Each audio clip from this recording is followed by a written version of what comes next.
She felt on fire, not like flaming, burning loins. No, more like this slow burn of embers that had been barely kept alive, finally getting that rush of oxygen, finally catching.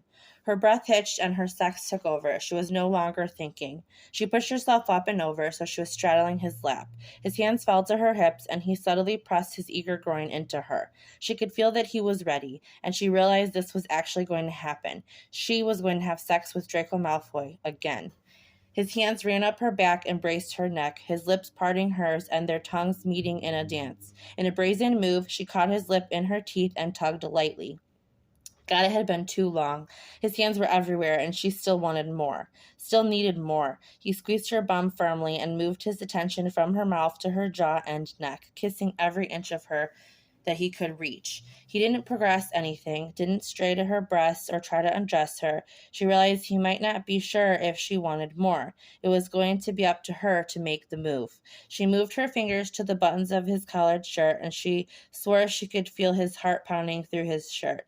As her cool fingers brushed against his skin, he groaned and pulled her closer. She pushed the shirt down over his arms, and her hands fell to the hem of his undershirt, lifting it quickly and breaking their kiss.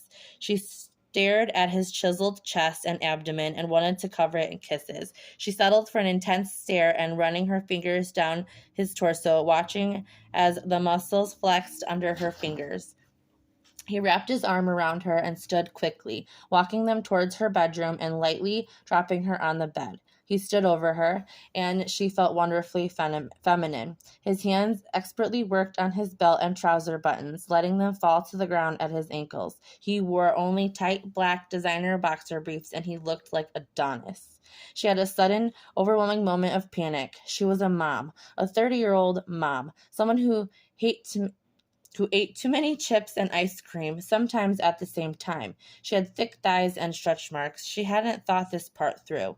He didn't move to lay on top of her, but instead continued to slow, steady gaze on her and reached down to undo the button of her denims. Her heart was hammering in her chest, and she didn't want to be seen naked, but she certainly wanted to do and be doing things that naked people did. Right, Gryffindor, you got this. She lifted her hips and he tugged them down, drinking in every inch of her. His eyes were a stormy liquid silver, and his hands ran up her thighs, grabbing the hem of her skirt. Of her shirt. Without thinking, she put her hands on his to stop him and started chewing on her lip. I have stretch marks, and I know you are ripped and hard, but I'm more like ripply and soft. I don't want to disappoint you. He hovered over her and kissed her sweetly. Shut it, Granger. He ended the kiss and pulled her up with him so that she was sitting and lifted her shirt over her head, showing off her entire body, blushing.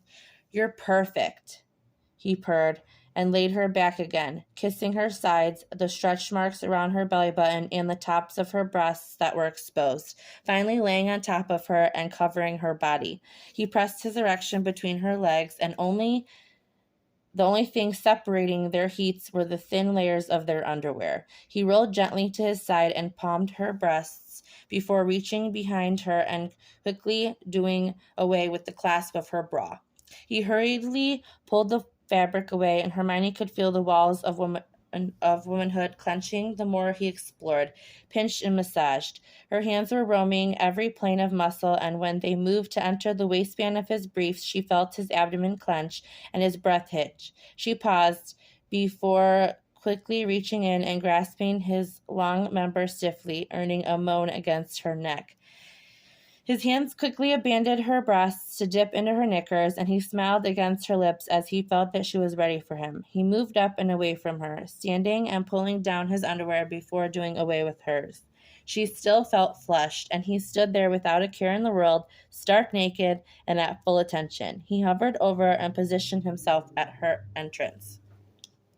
All right, She nodded, and he inched his way into her. She savored every sensation. She could feel it in her limbs, and her eyes were already rolling into the back of her head. When he was almost halfway into her, he quickly pushed the remaining way, hissing as he came full hilt. He began a slow, steady rhythm, gently tilting his pelvis up so he could hit that perfect spot that made her purr. She hitched her knees up to allow him to enter her more fully, and was immediately rewarded with a new round of mind-blowing pleasure rolling through her body. She felt that old familiar tightness, and he was grunting, his brow furrowed in concentration. Draco, I think... Oh, fuck. Please let go for me. He whispered hoarsely into her curls, and that was it. That was enough to undo her, and she simultaneously tightened and relaxed, convulsed and froze. He must have felt her release as she repeated the soft O's, and he quickly followed her in his own spasm of ecstasy. She opened her eyes quickly to revel in the look on his face, his brows pressed together and his mouth hanging open. She had never felt so sexy, never felt so empowered. He collapsed on top of her and took a deep breath. This changes things, Granger. He softly scratched her nails up and down his back as he laid on top of her, feeling the goosebumps form. How so? Now it's official. I'm never letting you go.